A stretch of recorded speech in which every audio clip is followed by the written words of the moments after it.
Hi everyone, welcome back to a new video of Quick Guide.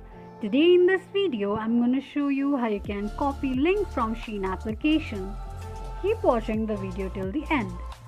To copy link from Shein, firstly open up your Shein application. The home page of Shein application will appear on the screen. Choose and tap any product whose link you want to copy. Now simply tap on share button at the top right corner of the screen. Now from the pop-up option, you can share the link of product to any social media, or you can just tap on the copy link option.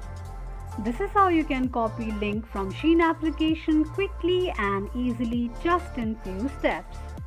If you have any thoughts or queries, let us know in the comment section. Don't forget to subscribe to our channel. Also press the notification bell icon so that YouTube will notify you whenever we post a new video. I hope this video was helpful to you. If it was, go ahead and give us a thumbs up.